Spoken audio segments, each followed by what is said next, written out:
5, 4, 3, 2, 1, close the door. Selamat pagi. Kembali lagi bersama saya Fanny di Pony Podcast with Fanny. Hari ini saya kedatangan dua tamu dari Sekolah Lentera Harapan Toraja.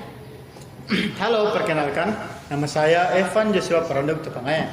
Saya kelas 11 dari Sekolah Lentera Harapan Toraja. Perkenalkan, nama saya Richard Bertana dari Sekolah Lentera Harapan Toraja, kelas 11 UTS. Sekarang kami akan membahas mengenai alutsista di Indonesia.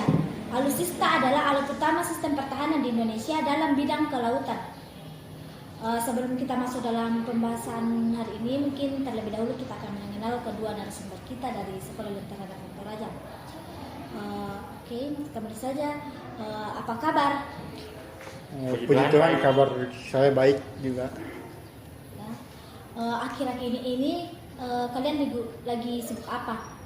Kalau saya akhir-akhir ini lagi sibuk belajar untuk persiapan UAS nanti, karena sekitar 1 atau 2 minggu ke depan kami akan melaksanakan UAS, ujian akhir semester, dan saya fokus di situ dulu. Selain itu, saya juga fokus untuk persiapan diri nanti kalau naik ke kelas 12 dan setelah lulus dari SMA. Saya sudah mulai memikirkan apa yang akan saya lakukan ke depannya. Jadi persiapan saya, kesibukan saya beberapa saat ini yaitu mempersiapkan diri saya untuk naik ke kelas 12, dan saya juga fokus untuk mengerjakan beberapa tugas yang belum selesai. Oh, jadi kalian lagi sibuk belajar untuk mengikuti UAS nanti di akhir semester ini. Ya. Betul. Juga berfokus mulai ke kelas 12. Ya. Mungkin sekian dari perkenalan kita kepada kedua narasumber kita. Kita langsung saja masuk ke dalam pembahasan hari ini. Apa yang menyebabkan alutsista di Indonesia tidak pernah meningkat? Jika ditanya kenapa sistem alutsista di Indonesia belum meningkat, faktor yang pertama itu berasal dari pemerintah. Pemerintah lebih berfokus untuk menambah atau meningkatkan alutsista yang baru daripada merawat atau meningkatkan alutsista yang lama, sehingga alutsista yang lama bisa dibilang tidak terawat lagi, sehingga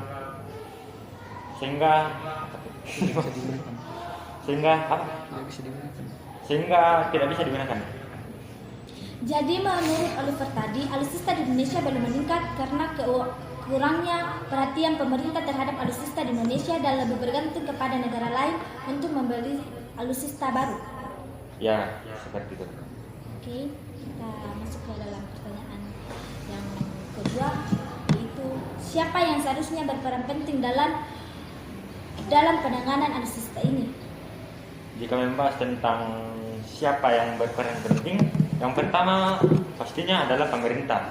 Tugas pemerintah hanya perlu untuk menyediakan atau memberikan alutsista yang baru. Lalu alutsista tersebut akan dijalankan atau dikembangkan oleh pihak yang bersangkutan, seperti para Menteri Pertahanan dan TNI di Indonesia. Jika pengadaan alutsista terjadi, apa tujuan utama pemerintah untuk menyediakannya? Tujuannya yaitu yang pertama pastinya untuk menjaga kedaulatan wilayah negara Indonesia, dan yang kedua yaitu untuk menghindari terjadinya kembali tragedi seperti KRI Nanggala 402 pada beberapa saat yang lalu. Ya. Mengapa Indonesia belum bisa menciptakan atau membuat alutsista sendiri dan perlu melakukan kerjasama militer dengan negara lain? Indonesia belum bisa membuat alutsista tersendiri itu karena pertama itu faktornya teknologi. Di negara kita teknologi dalam pengadaan alutsista itu belum cukup memadai. Jadi pemerintah masih membutuhkan kerjasama militer dengan negara lain. Saya pernah membaca kalau Menteri Pertahanan Prabowo sudah melakukan berbincang-bincang dengan salah satu negara, saya lupa negara apa, tapi mereka sudah melakukan proses untuk melakukan kerjasama militer dalam rangka pengadaan alutsista yang baru, dan itu juga untuk menghindari terjadinya kembali tragedi yang sudah seperti KRI Nanggala yang 402. Jika negara kita sudah memiliki teknologi yang cukup memadai dari pengadaan alutsista, kapan kemungkinan pengadaan alutsista yang baru dan berkualitas dapat digunakan di Indonesia? Kalau berbicara tentang teknologi yang sudah ada atau sudah cukup memadai, jika benar-benar itu teknologi sudah ada, mungkin 5-10 tahun ke depan sudah bisa mengadakan alutsista tersendiri tanpa membutuhkan kerjasama dengan negara lain lagi. Namun jika teknologi tersebut belum bisa dikembangkan atau belum ada dalam pengadaan alutsista ini, ya negara kita masih harus melakukan kerjasama militer dengan beberapa negara. Hal ini juga dilakukan untuk agar tidak terjadi lagi tragedi seperti KRI Nanggala 402. Dan itu juga bisa dilihat dari tanggapan atau bagaimana pemerintah menanggapi tragedi tersebut. Apakah dia benar-benar sadar untuk membuat alutsista kita lebih baik lagi atau hanya stuck di situ saja. Seperti itu kurang lebih. Oke. Kemungkinan biaya yang dibutuhkan dalam pengadaan alutsista akan seperti apa? Jika kita berbicara tentang berapa biaya yang dibutuhkan negara untuk menyediakan alutsista sendiri, kira-kira biaya yang dibutuhkan kisaran 100 sampai 200 triliun rupiah. Kita membutuhkan biaya yang sangat besar karena kita harus lebih mementingkan kualitas dari alutsista yang akan kita buat. Jadi kita membutuhkan biaya yang sangat besar.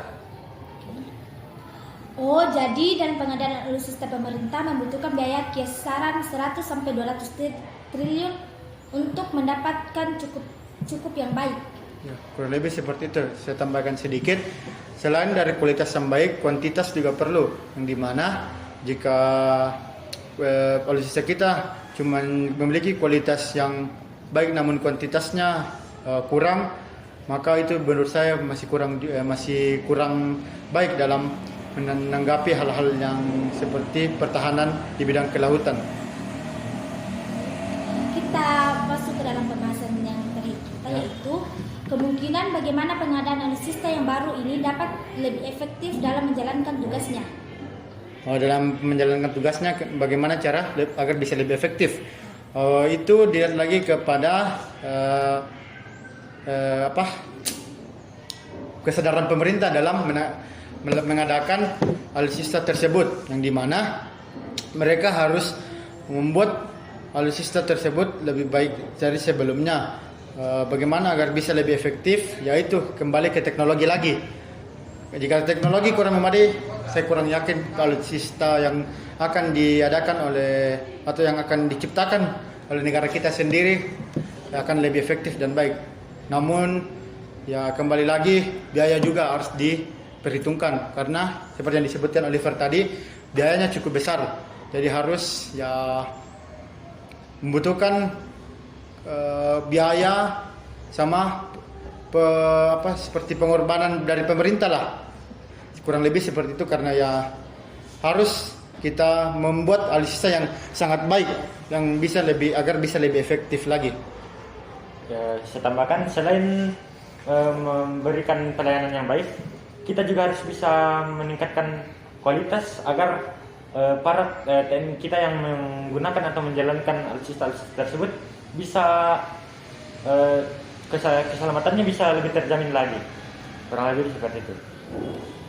Mungkin sudah jelas dari Evan dan Oliver tadi. Mungkin hari ini sekian dari podcast kami, dan terima kasih juga buat kedatangan Evan dan Oliver, dan terima kasih juga buat teman-teman yang ada di rumah untuk setia dalam menonton podcast kami hari ini. Mungkin dari saya, terima kasih. Jadi semoga podcast kami hari ini dapat memberi teman-teman edukasi tentang alutsista yang ada di Indonesia. Melalui podcast ini juga, kami berharap pemerintah menyadari dan cepat tanggap terhadap peristiwa yang telah terjadi, yaitu tenggelamnya KRI Nanggala 402, dan segera melakukan pembaharuan terhadap alutsista yang ada, meskipun itu harus melakukan kerjasama militer dengan beberapa negara lain, karena teknologi di negara kita belum cukup memadai dalam hal melaksanakan atau mengadakan alutsista yang baru.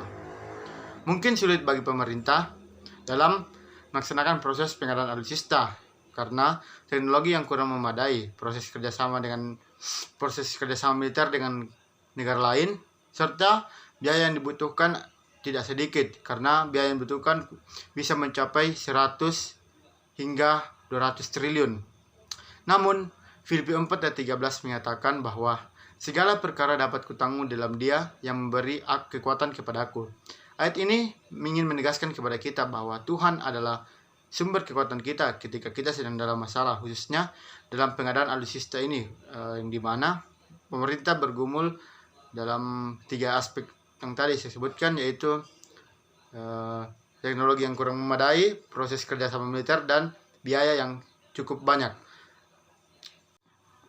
Kemudian masalah yang sempat kita hadapi atau yang terjadi beberapa bulan yang lalu, yaitu tenggelamnya KRI Nanggala 402 yang membuat seluruh warga Indonesia merasakan sedih.